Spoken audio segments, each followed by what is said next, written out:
So, this is your old pal, Mike Cayley 7, coming to you from atop the Phoenix 2014 Ultra Classic Electroglide. And I am on my way home from one of the most important days in my life. Today's the day that I discovered the other half of my family. Something that my father was never able to do. And I am absolutely stunned. So I'd like to start out with a shout out to my uncles and my aunts up in Boston. I can't remember everybody's name quite yet because it's all so new, but I have Uncle Johnny Fingers. I have Uncle Freddie, or Fred, I'm not sure what to call you yet. You let me know. I've got Aunt Bertha. And I know there's somebody else I'm forgetting, but... Hi, family! I have family! I have aunts and uncles again. My Uncle Bob died in 98. My Aunt Sis died in 84. My dad died in 2010.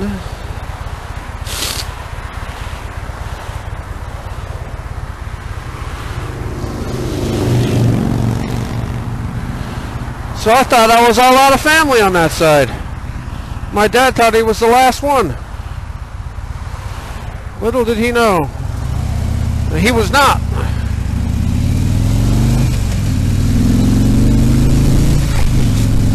There were others, a lot of others.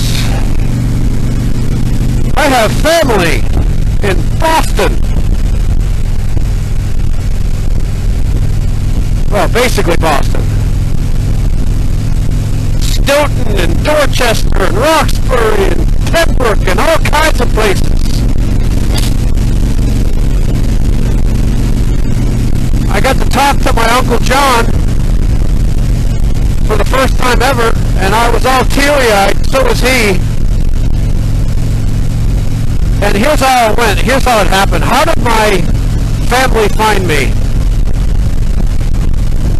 Many years ago, 2009 or 10, I was with my dad on the phone, and we were talking about the old days, and I said, tell me again the story of how Nana and your biological father, how they divorced and all that. So he told me the story. It was pretty horrible.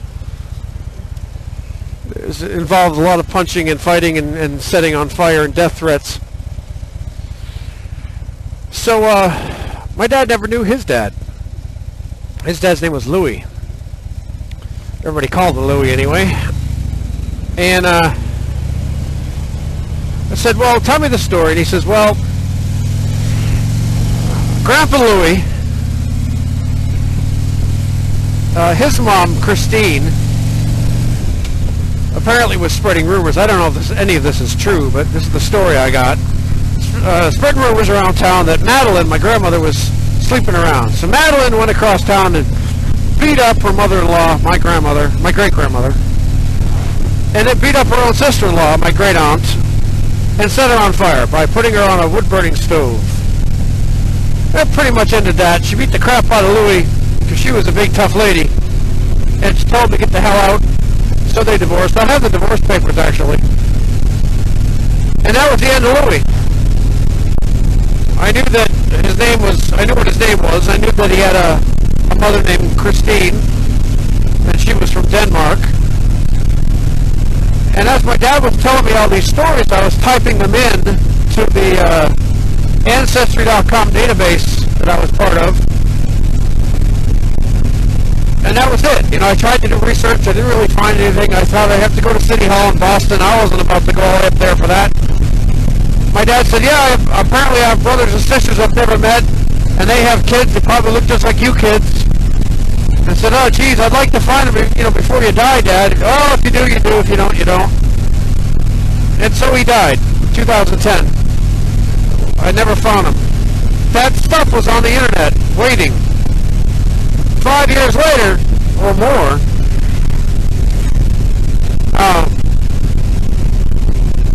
my Aunt Bertha stumbles across my Ancestry.com page.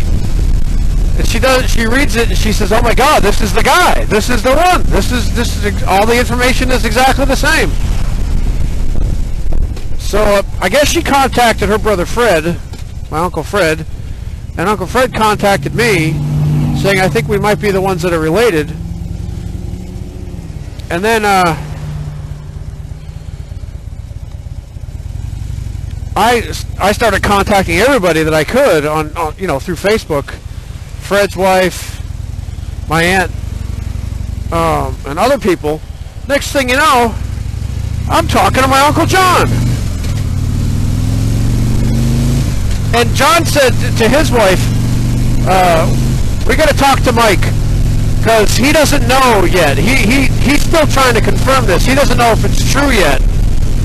And we already know, because we read his stuff and we know it is. So I got to talk to him. So I called him, and son of a gun, I heard the same stories that my dad told me from this person I had never known until today. And I was crying like a baby. Oh, I am so happy. Oh.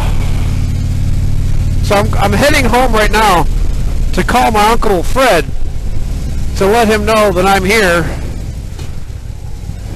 so we can share stories. Apparently Fred's the archive keeper, kind of like I do. So he's like the equivalent of me, I guess, in that regard. So I can't wait to get home and talk to Fred. Now, this brings up, a thing. Uncle John thought that maybe my side of the family was mad at his side of the family because Louis left and abandoned, and got this other lady. But that wasn't the case. By the time Louis met John's mom, my grandmother and Louis had been divorced for a while. However, I do have to say this. My dad's died, okay, all right, but I can still imagine what he would say. He would be happy. He would probably cry and be overjoyed. But at the same time, it would bring back all those terrible feelings he had as a kid. Because he was the youngest, and my grandmother at the time was going through a lot of physical things at the hospital, getting tumors out and stuff, and he spent a lot of time by himself. His stepfather wasn't very affectionate and didn't really care about him, so he basically raised himself. And he had a lot of resentment about that.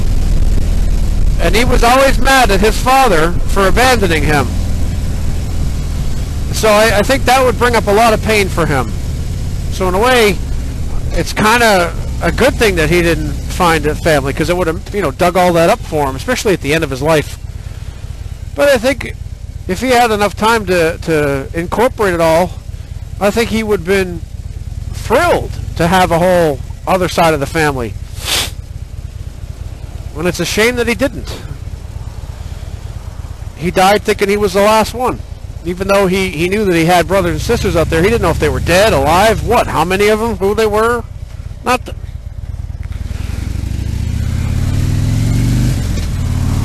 So I can feel my dad's happiness and his anger and his pain and his joy all at the same time. So I'm nothing but thrilled, but I can feel the bittersweet from my dad.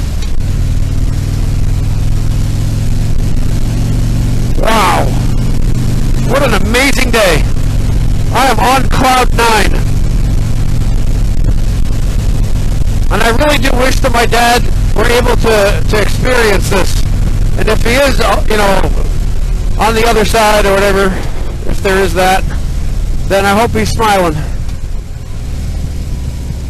And I hope he made amends with his dad, Louis. I got a picture from my Uncle John of my grandfather, and he says, here's your grandfather and his second wife. That's John's mom. And I immediately started crying, because there's no way you can deny the lineage there.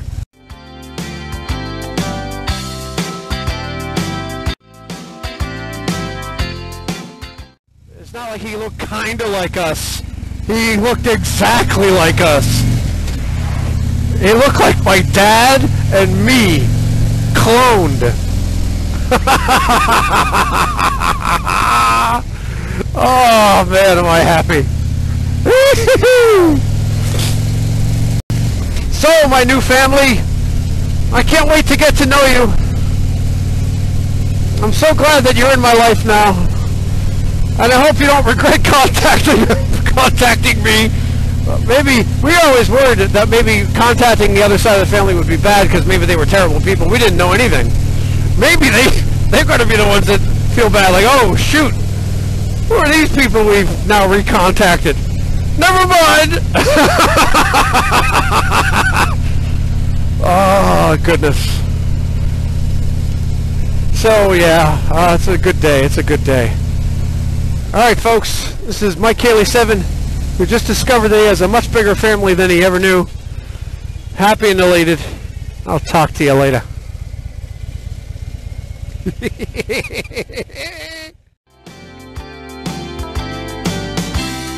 We've had some fun